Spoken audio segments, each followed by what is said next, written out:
ठीक है, लास्ट जो हम लोगों ने देखा था वो यही था कि यूकैरियोटिक जीनोम का इवोल्यूशन कैसे होता है, और उसमें बहुत सारी मैकेनिज्म्स इन्वॉल्व होती हैं, जिसमें से सेक्सुअल रिप्रोडक्शन जो है वो सबसे इम्पॉर्टेंट मैकेनिज्म है जो लगातार चलती रहती है विद ईच पासिंग जनरेशन। तो अब आगे थोड़ा सा इस जीनोम इवोल्यूशन को समझने के लिए हमको कुछ चीज़ें जो है जीनोम के बारे में जानना ज़रूरी है, और उसमें सबसे पहला पॉइंट हमको जानना है अबाउट द जीनोम साइज़। तो जीनोम साइज़ जो है वो क्या होता है, कैसे वैरी करता है, कैसे इसका पता लगाते हैं, कैसे कंपेयर करते हैं अलग अलग ऑर्गेनिजम्स में। तो जीनोम साइज को मेज़र करने का जो सबसे यूजुअल तरीका है वो है कि बेस पेयर हम कैलकुलेट कर लें कि किसी जीनोम में कितने number of base pairs present हैं, या अगर सिंगल स्टैंडर्ड जीनोम है तो उसमें कितने नंबर ऑफ बेसेस प्रेजेंट हैं। इस पॉइंट को हम ऐसे कर सकते हैं कि usually measured in base pairs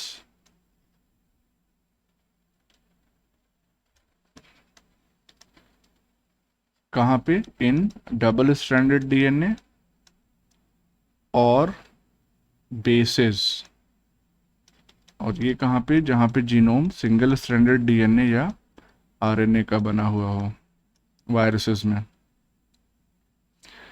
तो ये एक तरीका हो गया, बेस पेयर्स कैलकुलेट कर लीजिए या बेसिस कैलकुलेट कर लीजिए depending upon type of genome. दूसरा जो तरीका है वो है सी वैल्यू। तो सी वैल्यू इंपॉर्टेंट है।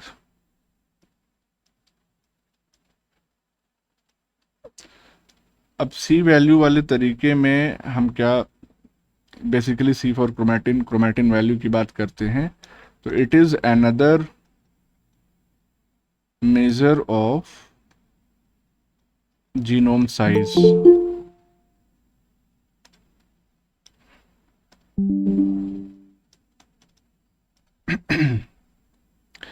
तो सी वैल्यू से भी हम जीनोम के साइज का पता लगा सकते हैं। तो सी वैल्यू बेसिकली है क्या, it is the amount of, और अमाउंट भी किसमें, in picograms of DNA present within a haploid nucleus. कभी भी जीनोम को हम लेते हैं तो हैप्लॉइड की ही बात करते हैं, सिंगल सेट चाहिए हमको। पिकोग्राम्स कितना होता है, किसी को आइडिया है? 10 to the power -12। 10 to the power -12। Yes yes, बिल्कुल सही है। तो 10 to the power -12 ग्राम्स, और उसके भी ऊपर जाते हैं तो फेम्टोग्राम होता है, 10 to the power -15 होता है वो। तो हम अमाउंट ऑफ डीएनए मेज़र करते हैं इन दिस यूनिट पिकोग्राम, और उसी को हम कहते हैं सी वैल्यू। तो हैप्लॉइड न्यूक्लियस अगर है तब तो अच्छी बात है, लेकिन अगर डिप्लॉइड न्यूक्लियस होगा तो क्या करेंगे, आधा कर देंगे, यानी कि 1/2 the amount in a diploid somatic cell of eukaryote. तो यूकैरियोट में जाहिर सी बात है न्यूक्लियस के अंदर ही होगा डीएनए। ऑर्गेनेल्स में भी डीएनए पाया जाता है, लेकिन बहुत बहुत बहुत ही मतलब माइन्यूट अमाउंट में होता है as compared to nuclear DNA. तो जीनोम साइज, अब चूंकि एक जनरल टॉपिक है तो इसमें हम प्रोकैरियोट्स और यूकैरियोट्स दोनों को कंपेयर कर सकते हैं। वैसे चल तो रहा है यूकैरियोटिक जीनोम का ही इवोल्यूशन, लेकिन इस पॉइंट को हम यहाँ पे मेंशन कर सकते हैं कि इन प्रोकैरियोट्स प्रोकैरियोट्स के केस में क्या होता है कि जो सी वैल्यू है और नंबर ऑफ जीन्स जो जीनोम्स में प्रेजेंट हैं, यानी कि जो दोनों तरीके हैं, यहाँ पे हमने यहाँ पे क्या किया कि नंबर ऑफ बेस पेयर्स, या थोड़ा सा और उसको हम एक स्टेप अहेड ले जाएं तो हम कह सकते हैं कि नंबर ऑफ जीन्स की अगर हम बात कर रहे हैं, इनमें नंबर ऑफ जीन्स में और अमाउंट या सी वैल्यू में डायरेक्ट कोरिलेशन हमको प्रोकैरियोट्स के केस में तो मिलता है, लेकिन यूकैरियोट्स में डायरेक्ट रिलेशन या डायरेक्ट कोरिलेशन इन दोनों में स्टेब्लिश नहीं हो पाता है। क्यों नहीं हो पाता है वो हम देखेंगे अभी। तो ये स्टेटमेंट हम कह सकते हैं कि in prokaryotes there is a significant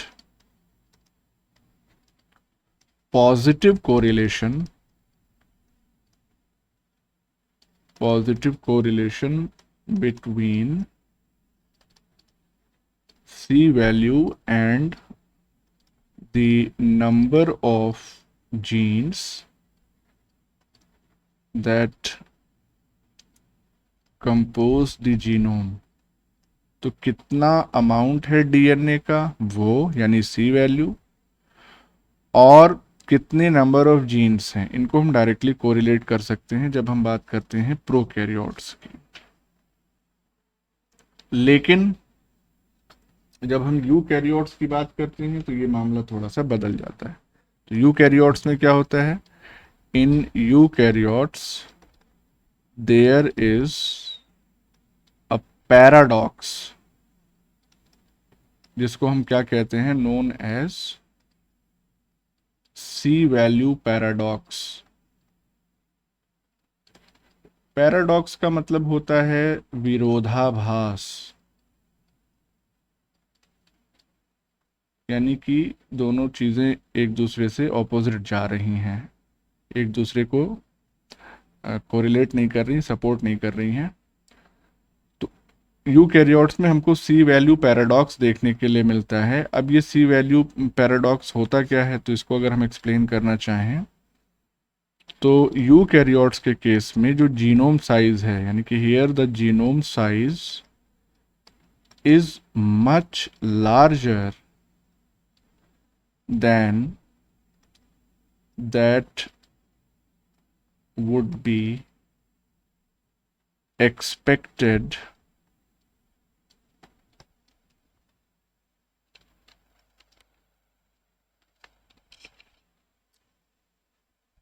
yes, then that would be expected by the total number of protein coding genes। इसका मतलब क्या हुआ समझते हैं जरा। यूकैरियोट्स का जीनोम साइज बहुत बड़ा होता है, ये हमको मालूम है, और हमको ये भी मालूम है कि यूकैरियोटिक जीनोम में ऑलमोस्ट 90% जो पार्ट होता है वो नॉन कोडिंग होता है, जंक डीएनए जिसको हम कहते हैं। तो इसका मतलब कि इतने बड़े जीनोम में सिर्फ 2% हिस्सा ही प्रोटीन कोडिंग जीन्स जो है वो कॉन्स्टिट्यूट करते हैं, और 2% में भी रेगुलेटरी रीजन्स होते हैं। तो ऑलमोस्ट आप मान के चलें कि 1% लमसम हिस्सा जो होता है वो प्रोटीन कोडिंग जीन्स का होता है। तो अगर नंबर ऑफ जीन्स को हम सी वैल्यू या अमाउंट ऑफ डीएनए से कंपेयर यहाँ पे करना चाहें तो बिल्कुल भी पॉसिबल नहीं है।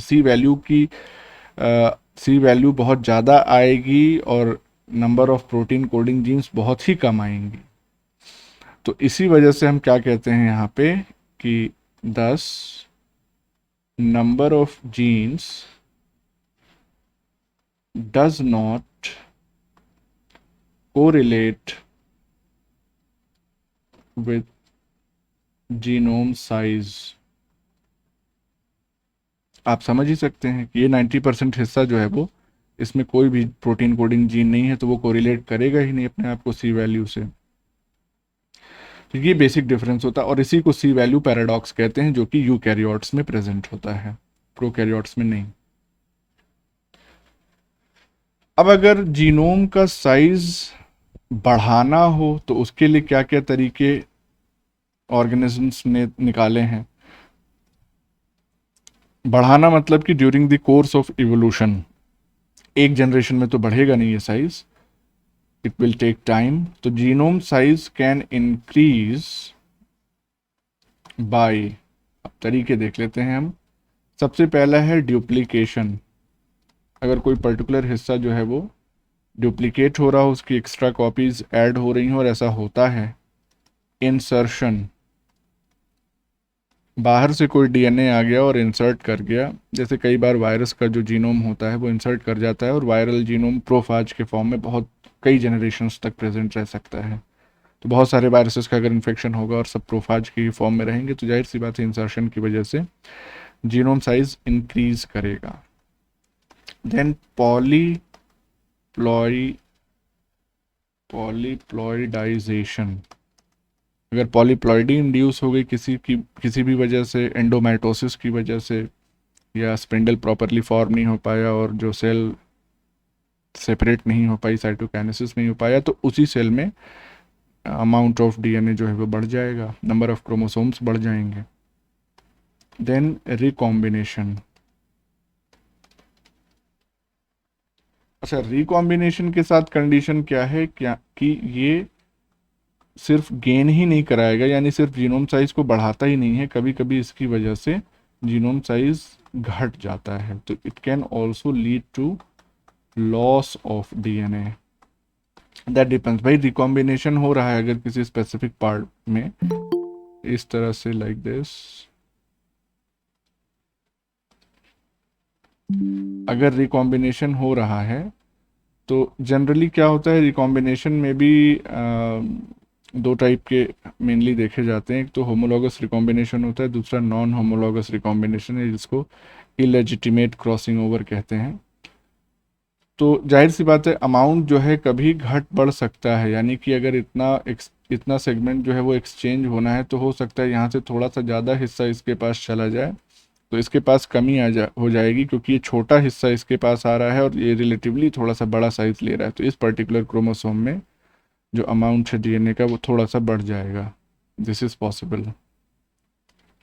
इस तरह से ये तरीके हैं जिससे जीनोम साइज जो है वो इंक्रीज कर सकता है, duplication, insertion, पॉलीप्लॉइडाइजेशन and recombination.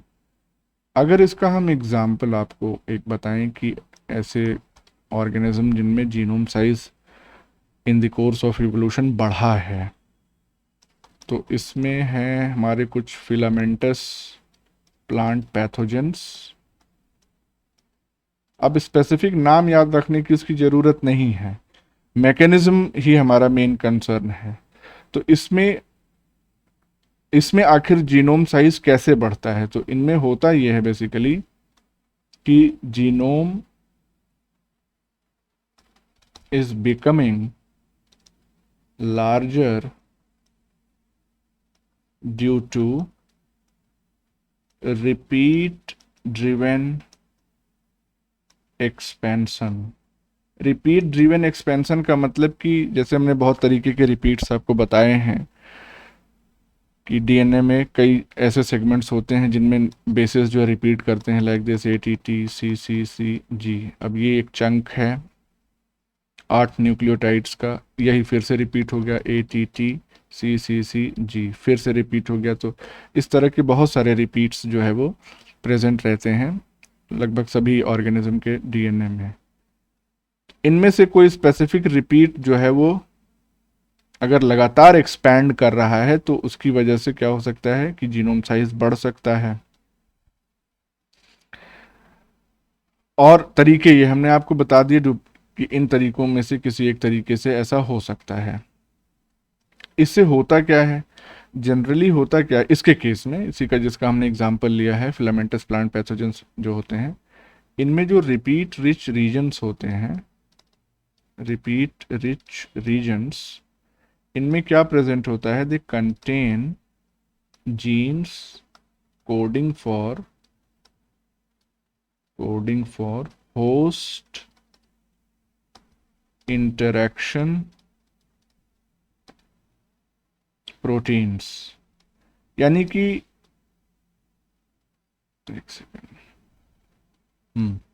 In particular pathogens में ये जो रिपीट सीक्वेंसेस होते हैं ये कोडिंग सीक्वेंस होते हैं, और ये कोड किसके लिए करते हैं, होस्ट इंटरैक्शन प्रोटीन्स के लिए। यानी कि चूंकि ये पैथोजन है तो इसका कोई होस्ट भी होगा, वो प्लांट होगा स्पेसिफिक, उससे इंटरैक्ट करने के लिए जिन प्रोटीन्स की रिक्वायरमेंट होगी वही ये रिपीट रीजन्स कोड करेंगे।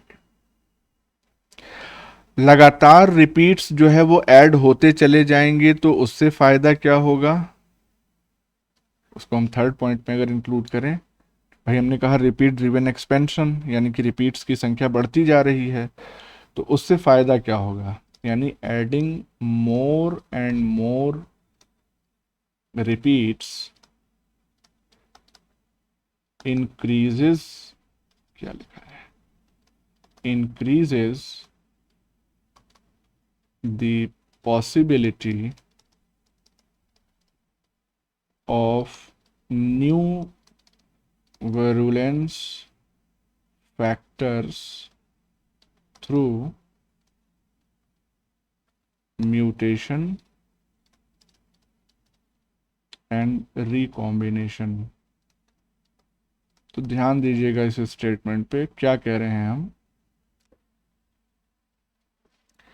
कि जैसे जैसे रिपीट्स की संख्या बढ़ती चली जाएगी, ये हमने बताया, यहाँ 2 बताए हमने, 2 से हो सकता है 10 हो जाएं, 20 हो जाएं, 50 हो जाएं ये रिपीट्स, तो उससे फ़ायदा क्या होगा कि नए वेरुलेंस फैक्टर्स की जो पॉसिबिलिटी है वो बढ़ती चली जाएगी।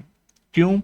क्योंकि जितने ज़्यादा रिपीट्स रहेंगे तो with each at the time of gametogenesis mutation की भी संभावना रहती है जब डीएनए रेप्लिकेशन होता है, और रिकॉम्बिनेशन तो होगा ही, मियोसिस अगर हो रही है, और मियोसिस होगी ही क्योंकि गैमीट्स का फॉर्मेशन करना है। तो हर बार ये इवेंट्स जो है वो कुछ कुछ फ्रीक्वेंसी पे होंगे, जिसकी वजह से जो रिपीट सीक्वेंसेस है उसमें कहीं कहीं चेंजेस भी इंड्यूस होंगे, और वो चेंजेस जो है वो न्यू वायरुलेंस फैक्टर्स, नए वायरुलेंस फैक्टर्स इंट्रोड्यूस करेंगे in the genome of the pathogen.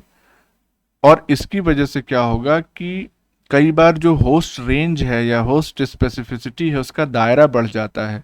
तो जैसे वही पैथोजन आज को 2 या 3 प्लांट्स को अफेक्ट कर रहा हो, और नए वरुलेंस फैक्टर्स आने की वजह से हो सकता है आज के 100 साल, 200 साल, 1000 साल, 10,000 साल बाद उसके होस्ट जो है वो बढ़ जाएं, 5, 6, 8, 10 इतने होस्ट हो जाएं।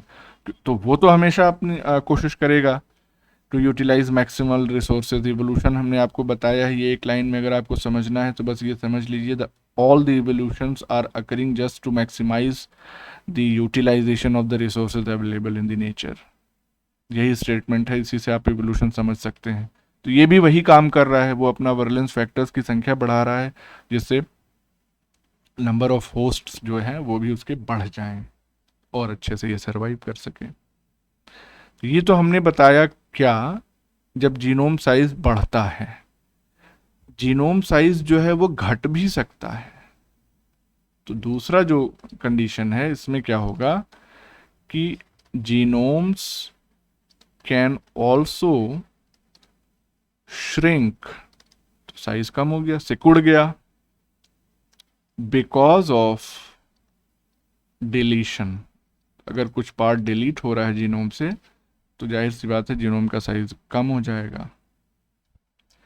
इसमें अगर आपको हम एग्जाम्पल दें तो यहाँ पे हमारे पास एग्जाम्पल है gene decay in genome of Mycobacterium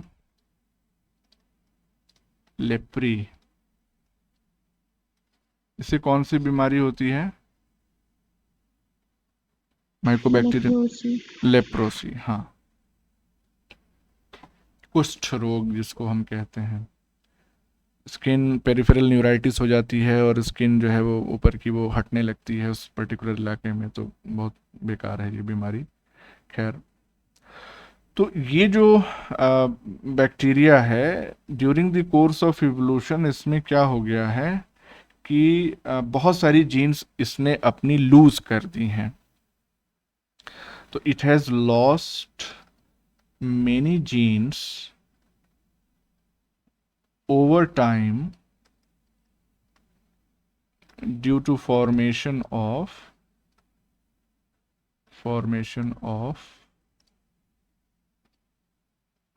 pseudogenes। यानी इसकी जीन का नुकसान हुआ इसको, और वो कैसे हुआ कि इसकी जो ओरिजिनल जीन्स थी वो स्यूडो जीन्स या फॉल्स जीन्स में कन्वर्ट हो गई। तो स्यूडो जीन्स बेसिकली होती क्या हैं? ये बिल्कुल सिमिलर होती हैं ओरिजिनल जीन्स की तरह, मतलब जिससे ये बन रही हैं, जिससे ये डिराइव हो रही हैं, उस जीन से बहुत सिमिलर होती हैं, लेकिन एक या दो पॉइंट म्यूटेशंस इसमें ऐसे हो जाते हैं जिसकी वजह से ये जीन्स नॉन फंक्शनल हो जाती हैं। तो बाकी सारे सीक्वेंसेस बिल्कुल सेम रहेंगे, फंक्शनल जीन की तरह ही रहेंगे, लेकिन एक या दो म्यूटेशंस की वजह से ये नॉन फंक्शनल हो जाती है स्यूडो जीन, लेकिन मौजूद रहेगी जीनोम में। अच्छा, अगर अब हमने कंडीशन क्या कही कि स्यूडो जीन्स का फॉर्मेशन जो हो रहा है इस केस में डिलीशन की वजह से हो रहा है, तो इसका मतलब कि ओरिजिनली ये फंक्शनल थी, इसमें कुछ डिलीशन हुआ, उस डिलीशन की वजह से ये स्यूडो जीन में कन्वर्ट होगी, तो डिलीशन जब भी होगा तो जीनोम का साइज श्रिंक करेगा ही करेगा। ऐसा क्यों होता है? अब आप सवाल पूछेंगे, और पूछना भी जायज़ है कि क्या इससे भी कोई फायदा है इसको, ऑर्गेनिज्म को? देखते हैं। तो has lost many genes over time due to formation of pseudo genes, और स्यूडो जीन्स क्या होती हैं? They are non functional segment of DNA that resemble functional genes। Functional genes से सिमिलर होती हैं, रिजेंबल करती हैं, लेकिन ये नॉन फंक्शनल होती हैं। सर जी, नॉन फंक्शनल मतलब किसी प्रोटीन के लिए तो कोड करेंगी, पर वो प्रोटीन वो फंक्शन परफॉर्म नहीं करेगी जो वो पहले कर रही थी। जो मान लो रेगुलेटरी रीजन में अगर कोई चेंज आ गया इस जीन के, तो क्या प्रोटीन को सिंथेसाइज कर पाएगी? नहीं। तो दोनों पॉसिबिलिटी जो तुम कह रही हो वो भी हो सकता है, और दूसरी पॉसिबिलिटी भी है कि वो जीन किसी प्रोटीन के लिए अब कोड करने लायक ही ना बची हो, यानी एक्सप्रेस करने लायक ही ना बची हो, एमआरएनए बनाने लायक ही ना बची हो। ठीक है, तो दोनों पॉसिबिलिटीज़ हैं। तो अब सवाल ये आता है कि ये स्यूडो जीन्स एराइज कैसे होती हैं? तो pseudo jeans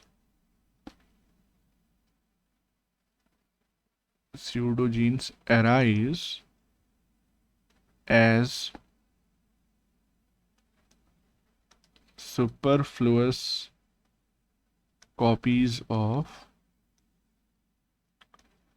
functional genes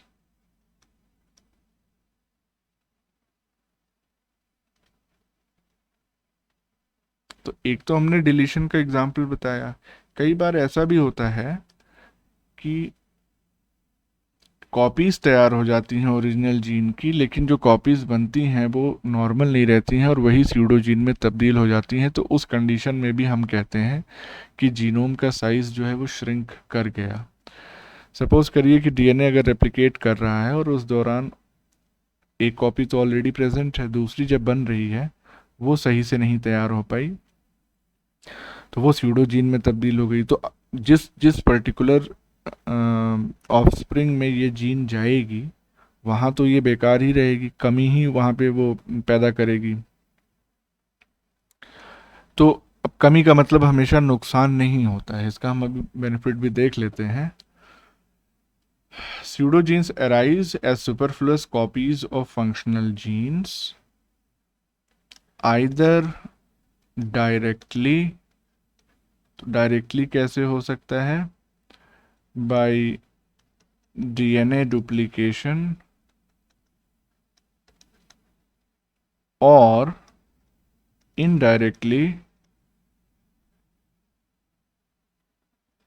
by reverse transcription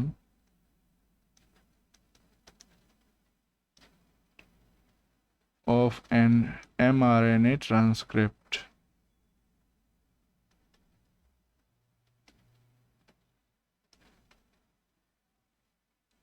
मतलब क्या हो, या तो डायरेक्टली जो है डीएनए डुप्लीकेट हो और उस दौरान म्यूटेशन हो या जो भी चेंजेस होने हो जाए, जिसकी वजह से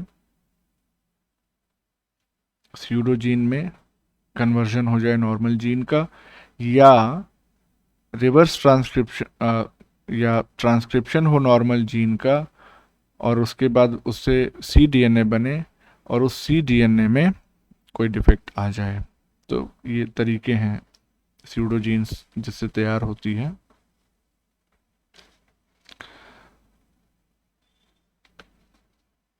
क्या बताना था हमको? हाँ, बताना ये था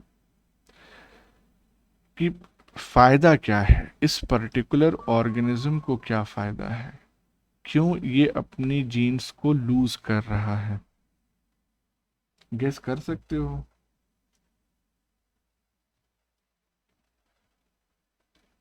नहीं, बस ऐसे समझ लो, अब गेस कर लोगे कि ये क्या है। ये एक पैरासाइट है, और अगर ये पैरासाइट है तो ये रिजाइड करेगा। बात हाँ, जरूरत ही नहीं है, उसको जो चीज चाहिए वो उसके होस्ट से उसे मिल जाएंगी। एग्जैक्टली बस यही एक उसको पॉइंट जो कुछ भी था। समझाने की जरूरत नहीं हाँ, है। उसको अपनी बहुत सारी रिक्वायरमेंट्स पूरी करने के लिए होस्ट बैठा हुआ है, तो वो क्यों अपनी अपना जीनोम साइज बेवजह बढ़ाएगा। इससे अच्छा घटा लो, कम चीज़ों में ही जब काम चल जा रहा है, जब बाहर से सब कुछ मिल जा रहा है। कोई इंसान हो, उसकी सैलरी हो 10,000,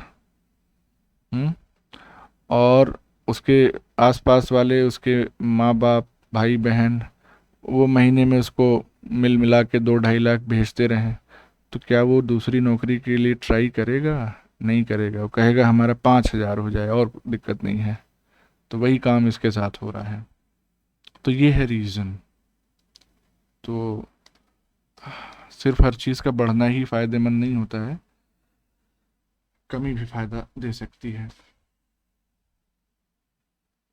अब हम बात करेंगे कि मैकेनिज्म्स क्या हैं जीन के डुप्लीकेशन की, यानी कि किन किन तरीकों से, सॉरी, जीन के डुप्लीकेशन की हम कह रहे हैं, जीनोमिक इवोल्यूशन की जो मैकेनिज्म्स हैं वो क्या क्या हैं। जीनोम इवोल्यूशन मैक्सिमम से आप परिचित हैं, कुछ एक नया आपको मिलेगा। सबसे पहली जो मैकेनिज्म है उसको हम कहते हैं जीन डुप्लीकेशन। ठीक है, इसमें तो कुछ ऐसा है नहीं बहुत कॉम्प्लिकेटेड। तो ये कैसे हो सकता है? It can occur due to error in recombination. Recombination के दौरान अगर एरर हो जाए, अभी हमने जब बताया आपको, या ये हो सकता है थ्रू रेट्रो ट्रांसपोजिशन, यानी कि जंपिंग जीन्स की वजह से जो एक पार्ट ऑफ द क्रोमोसोम से निकल के और दूसरे पार्ट या दूसरे क्रोमोसोम में जाके ऐड हो जाती हैं। और ट्रांसपोजिशन की भी दो मैकेनिज्म होती है, एक तो कट पेस्ट मैकेनिज्म होती है, दूसरी कॉपी पेस्ट मैकेनिज्म होती है। तो अभी हम ट्रांसपोजिशन को अलग से यहाँ पे डील करेंगे, तो वहाँ पे थोड़ा सा इलाबोरेट करेंगे।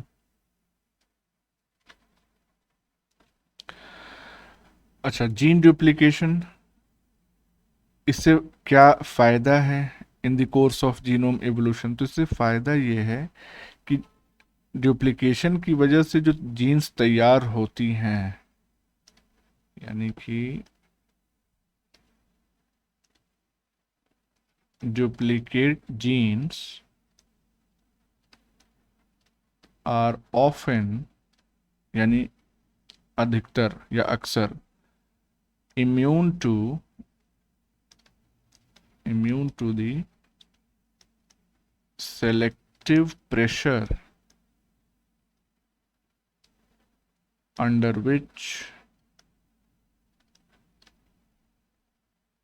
genes normally exist।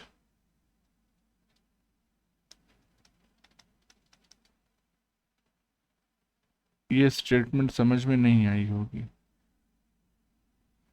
ये स्टेटमेंट क्या कह रही है कि डुप्लीकेट जीन्स जो होती हैं they are often immune to selective pressure under which genes normally exist. Selective pressure का मतलब क्या है कि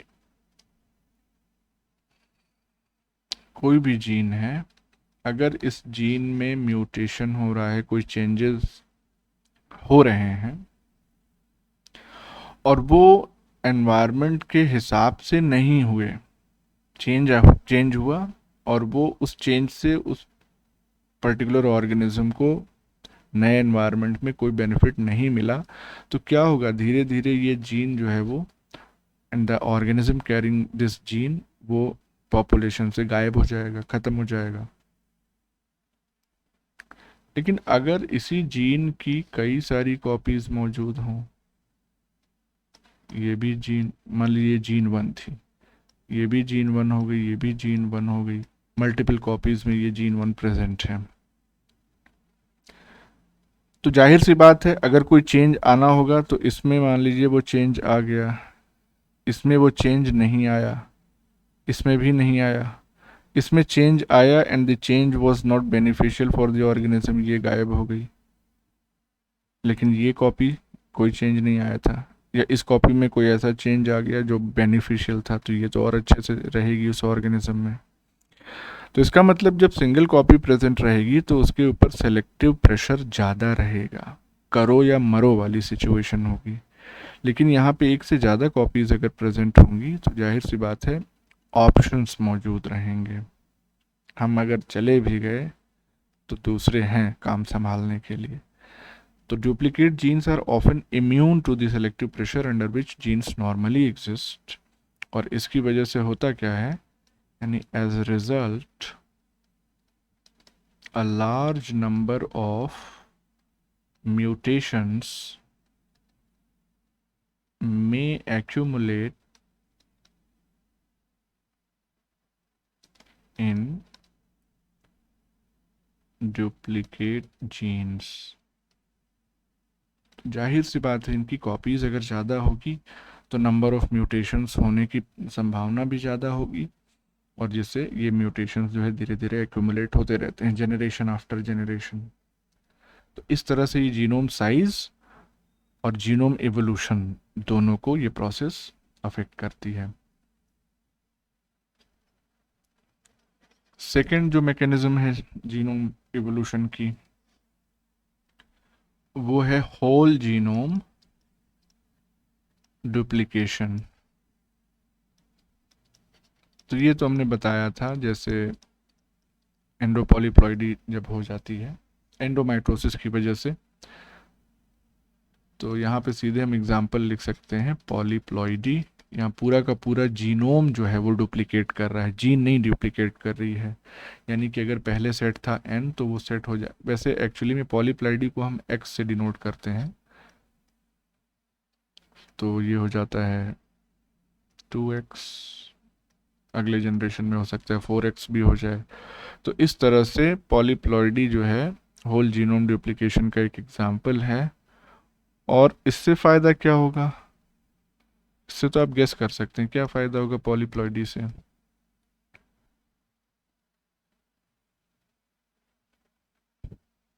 लिख देते हैं, मे प्रोवाइड एन इवोल्यूशनरी बेनिफिट, में लिखा हुआ है, करेगी ही प्रोवाइड ऐसा नहीं लिखा है, तो may provide an evolutionary benefit due to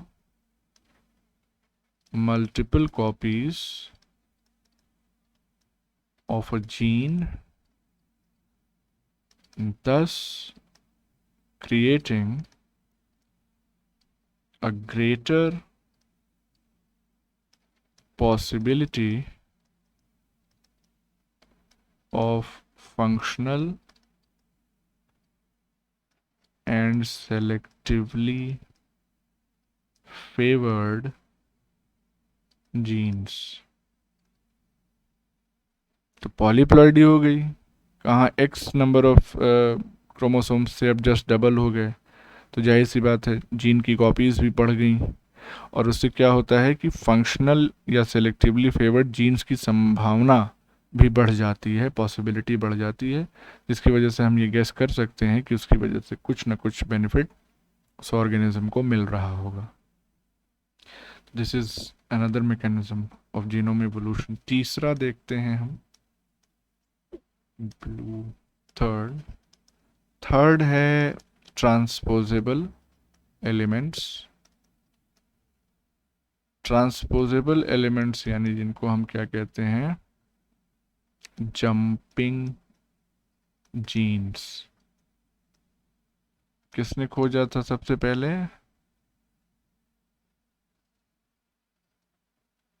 jumping jeans की डिस्कवरी किसने की थी?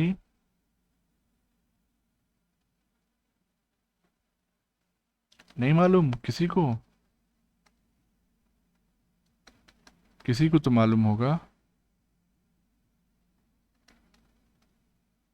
First discovered by Barbara McClintock.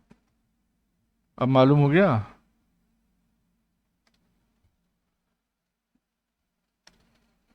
कोई नहीं बोलता। तो ये ट्रांसपोजेबल एलिमेंट्स या जंपिंग जीन्स बेसिकली ये होती क्या हैं? ट्रांसपोजेबल एलिमेंट्स जो होते हैं ये ऐसे रीजन्स हैं डीएनए के, reasons of DNA that can insert into genome through one of the two mechanisms. क्या?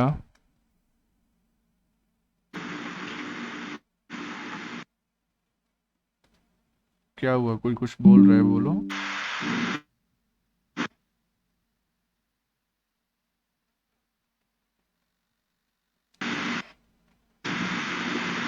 तंजीला कुछ बोल रही हो?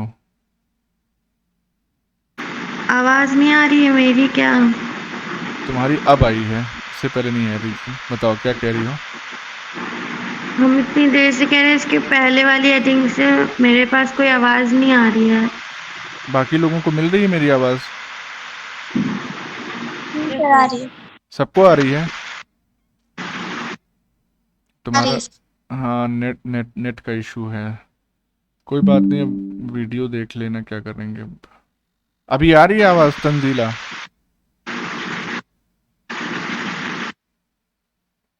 बोलो। तुम्हारा ही है नेटवर्क डिस्टर्ब। कोई बात नहीं, एवरीथिंग इज बीइंग रिकॉर्डेड। तो regions of DNA that can insert into genome through one of the two mechanisms, तो वो mechanisms क्या क्या हैं? पहली mechanism है cut and paste और दूसरा है, नहीं आ रही है? कहीं नेटवर्क में बैठो, छत पे जाके। आ गई? ठीक है, गुड। तो cut and paste, copy and paste, दो मैकेनिज्म्स हैं।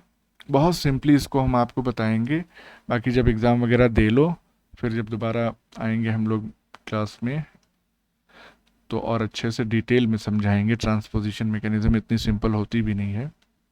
कुछ नहीं, अभी जो तुमको बताया था, ये मान लो ये हिस्सा है, ये क्रोमोसोम है। इस क्रोमोसोम में डीएनए का एक छोटा सा सेगमेंट है। ये सेगमेंट यहाँ से ऐसे निकल गया। मान लो कि ये क्या है, ये हमारा एक ट्रांसपोजोन है, ठीक है, और ये क्रोमोसोम नंबर 1 है। इसने क्या किया, ये यहाँ से ऐसे उछला, चूंकि जंपिंग जीन है, और ये आके यहाँ पे इंसर्ट कर गया।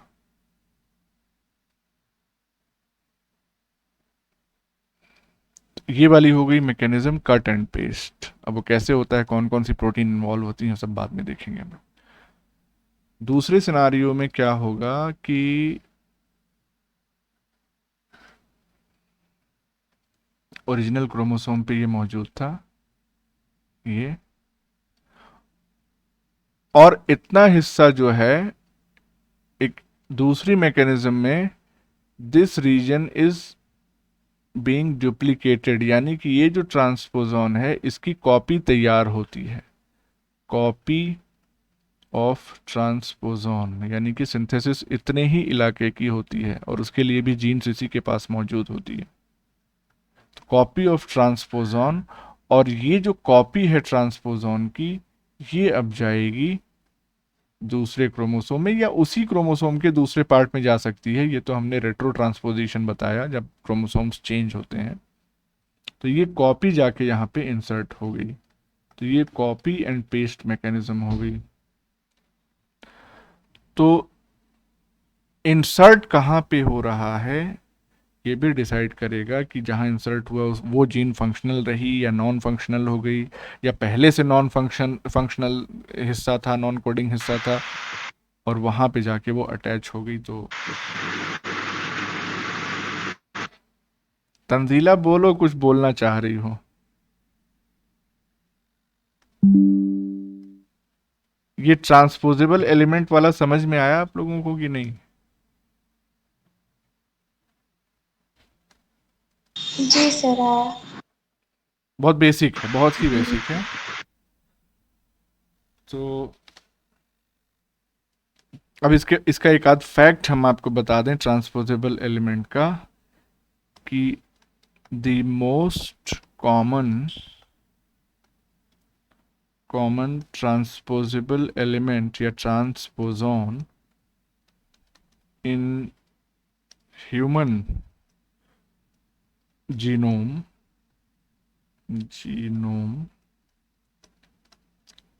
Is Alu element. वाह, आलू। अब आलू क्यों कह रहे हैं इसको बताओ? क्योंकि हम लोग आलू ज्यादा खाते हैं।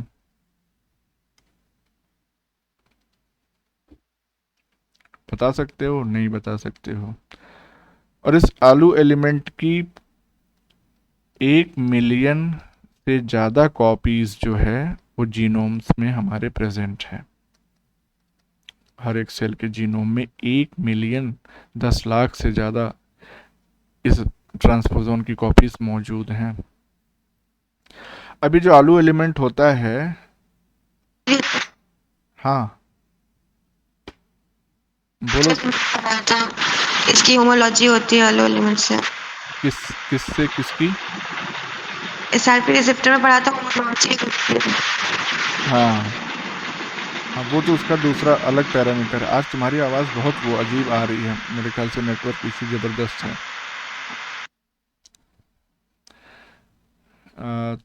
तो जो आलू एलिमेंट है या सीक्वेंस है, it was originally characterized by the action of Arthrobacter luteus. तो आलू है ना, रेस्ट्रिक्शन एंजाइम की जो नेमिंग करते हैं हम,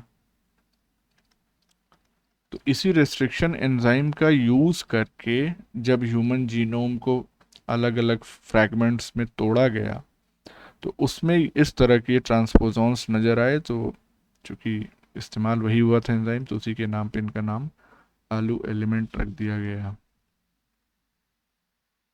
बाकी इसके बारे में और कोई पॉइंट अभी नहीं बताएंगे, सब आएगा जब ट्रांसपोजोन्स पढ़ेंगे डिटेल में। Then there is fourth mechanism बहुत अच्छे से मालूम है आप लोगों को, वो है म्यूटेशन। म्यूटेशन की वजह से जीनोम इवोल्यूशन होता है, और म्यूटेशन के 3 तरह के इफ़ेक्ट्स हो सकते हैं। नेगेटिव म्यूटेशन हो सकता है, पॉजिटिव म्यूटेशन हो सकता है, और न्यूट्रल म्यूटेशन हो सकता है। मॉलिक्यूलर इवोल्यूशन में हमने यही देखा था कि मैक्सिमम म्यूटेशंस नेगेटिव होते हैं, और जो नेगेटिव नहीं होते हैं बचे खुचे, वो न्यूट्रल होते हैं और बहुत रेयरली पॉजिटिव होते हैं। तो ये चीज़ आपको याद होगी। फिर आ जाते हैं, अगली जो मैकेनिज्म है वो होती है विद द हेल्प ऑफ स्यूडोजीन्स, जिसके बारे में अभी हमने जिक्र किया था। स्यूडोजीन्स का क्या हिसाब है? थोड़ी सी चेंज डेफिनेशन लिख दे रहे हैं, लेकिन बात वही है। dysfunctional genes derived from previously functional gene relatives। तो फंक्शनल जीन से ये डिराइव हो रही हैं और डिसफंक्शनल हो जा रही है। जैसे इसका एक एग्जांपल हम बताएं तो हम लोगों के केस में जो ऑल्फैक्टरी जीन्स हैं, यानी कि ऑल्फैक्टरी रिसेप्टर्स को कोड करने वाली जीन्स, तो ऑल्फैक्टरी जीन फैमिलीज ये स्यूडो जीन में तब्दील हो गई हैं during the course of our evolution. Pseudo genes अगर स्यूडो जीन में कन्वर्ट हो गई हैं तो इसका मतलब अब ये नॉन फंक्शनल हो गई हैं, और नॉन फंक्शनल अगर हो गई हैं तो इसका मतलब कि हमारे ऑल्फैक्टरी रिसेप्टर्स जो है वो काम नहीं कर रहे होंगे ढंग से। स्मेल तो आती है तब भी। स्मेल तो आती है, और खुशबू, और उस पे पता नहीं कितनी कितनी बातें जो है लिख दी गई हैं, और जब बदबू आती है तो नाक भी बंद करनी पड़ती है, ऐसी बात नहीं है। लेकिन लेकिन when we compare ourselves with the other relatives in the course of evolution, other mammalian relatives, ज़्यादा दूर नहीं जाने की ज़रूरत है। इतनी स्ट्रॉन्ग नहीं आती कि हम लोग स्मेल से किसी को पहचान सके, जैसे कि डॉग्स करते हैं। एग्जैक्टली। तो कुत्ते, बिल्ली, बंदर, मैक्सिमम इवन गाय भैंसें भी जो होते हैं वो भी स्मेल से ही आइडेंटिफाई कर लेते हैं। तो उनकी जो सूंघने की शक्ति है वो बहुत ज़्यादा है। It is just because there olfactory genes have not been converted into pseudo genes. They are still functional. They have more variety of receptors in their nose, in their Schneiderian membrane. तो उसका खामियाजा, अच्छा देखो, अब क्या कहा जाए, evolution random है। हमारे पास ब्रेन ही इतना ज़्यादा शार्प और इफ़ेक्टिव और प्रोसेसिंग कैपेबिलिटी वाला इवॉल्व हो गया कि उसने उन कमी को पूरा कर दिया, और धीरे धीरे हम लोग ऐसे एनवायरनमेंट में रहने लगे कि जहाँ पे हमको बाकी अपनी जो सेंसेस हैं उसको कम इस्तेमाल करने की ज़रूरत पड़ने लगी, क्योंकि ब्रेन ऑलरेडी बहुत सारे एक्टिविटीज़ परफॉर्म करने लगा। जैसे सांप है, तो सांप देख थोड़ी पाता है किसी को, किसी को इन द सेंस कि अगर उसका कोई शिकार है सामने या उसको उसको कोई खतरा आ रहा है तो वो देखता नहीं, वो बार बार अपनी जीभ निकालता है, जीभ लपलपाती है सांप की। क्यों क्यों ऐसा क्यों होता है, मालूम है क्यों होता है? सेंस करने के लिए कि किस कोई चीज है सामने के तो लिए। वो क्या सेंस करता है बेसिकली, किस चीज को सेंस करता है? साउंड। नहीं, तो जीभ से साउंड सेंस करेगा वाह। कान तो उसके कान नहीं होता ना उसके। कान नहीं होता है तो जीभ से ही काम करता है, ऐसा नहीं। ये इन्हीं स्मेल मॉलिक्यूल्स को सेंस करता है। जैसे कोई भी चल रहा है, कोई भी जानवर है, कोई चीज़ है, तो उससे स्मेल तो आ ही रही है, और वो बहुत छोटे छोटे मॉलिक्यूल्स होते हैं, तो इसके जीभ पे ही वो रिसेप्टर्स मौजूद होते हैं। सोचो, नाक की जगह जीभ का इस्तेमाल करता है वो, तो उस स्मेल से वो पहचान जाता है। और साथ ही साथ along with the smell air के टेम्परेचर को भी वो जज करता है, यानी कि थर्मो रिसेप्टर्स और ऑल्फैक्टरी रिसेप्टर्स दोनों मौजूद होते हैं उसकी जीभ पे। तो सांप की अगर जीभ निकाल दो तो क्या होगा, भूखे मर जाएगा वो, या खुद शिकार बन जाएगा किसी जानवर का। तो उसको वो सब करने की ज़रूरत है, इसीलिए उसका सेंस ऑफ विज़न बहुत ज़्यादा इवॉल्व नहीं है, जीभ से ही काम चला रहा है, सबका अपना अपना हिसाब चल रहा है। तो ऑल्फैक्टरी जीन फैमिलीज। तो फोटो खींचने वाला क्या था? फोटो खींचने वाला मतलब सब लोग कहते हैं कि सांप फोटो खींच लेता है अपने दुश्मन। अच्छा, हाँ, कहानी तो हमने भी सुनी है, नाग नागिन का जोड़ा हो तो या तो दोनों को मार दो या तो किसी को मत मारो, एक को मार दोगे, और खासकर अगर नाग को मार दिया तो नागिन छोड़ेगी नहीं। अरे अखबार में भी पढ़ा था हमने एक आध हफ्ते पहले की न्यूज़, वीडियो पे देखा था फिर उसका। तो पता नहीं, वो किसान है शायद, वो खेत वेत में काम कर रहा था और गलती से उसके फावड़े से वो नाग कट गया, बिल में था। अब भैया नागिन उसको दौड़ा ली है और काट चुकी है कई बार, पता नहीं कैसे बच जा रहा है हर बार। अब ये मैकेनिज्म तो हमको देखनी पड़ेगी। ओह, तो अगर इसका हम पॉइंट लिखें तो many have become pseudogenes pseudogenes during evolution, और यही चीज एक्सप्लेन करती है, it explains poor sense of smell in humans as compared to our mammalian relatives।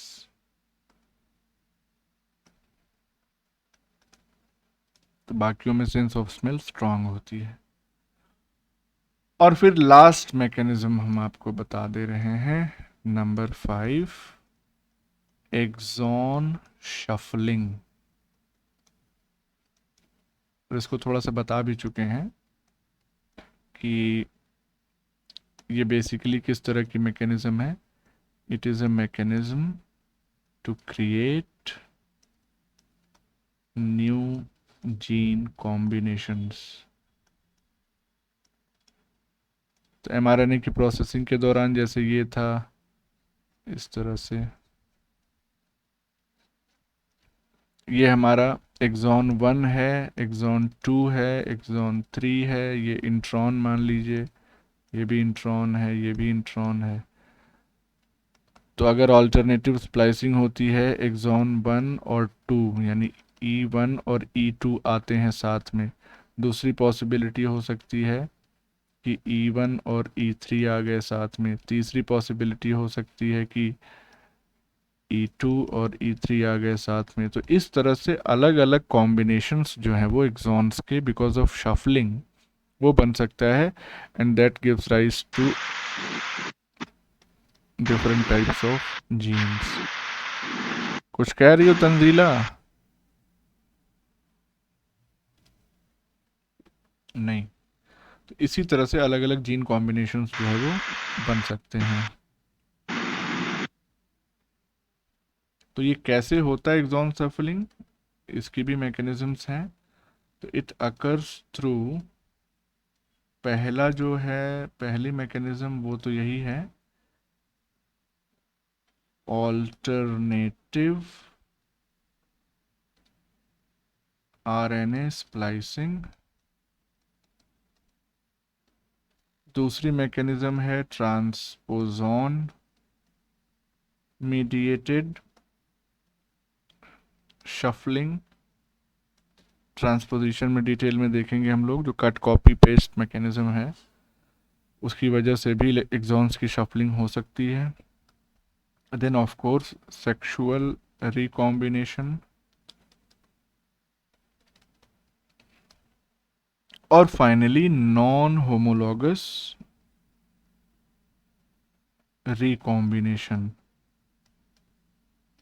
जिसको हम क्या कहते हैं, इललेजिटिमेट क्रॉसिंग ओवर या रिकॉम्बिनेशन, दोनों कह सकते हैं। तो सेक्सुअल रिकॉम्बिनेशन जो होता है नॉर्मल, वो होमोलोगस रिकॉम्बिनेशन होता है, जहाँ पे दो होमोलॉग्स क्रोमोसोम के वो एक दूसरे से फिजिकल एक्सचेंज करते हैं सेगमेंट का। नॉन होमोलोगस में जाहिर सी बात है नॉन होमोलोगस क्रोमोसोम्स जो है वो कर लेंगे, तो ये गड़बड़ है। अपने पेयर के साथ ही एक्सचेंज कर रहे हैं तो ठीक चल रहा है, नॉन होमोलोगस के साथ कर रहे हैं तो इलेजिटिमेट है, गैर कानूनी है, जो भी है हो रहा है ना। और ये नहीं होगा तो फिर क्या होगा, इवोल्यूशन नहीं होगा। तो इस तरह से we have completed the genome evolution.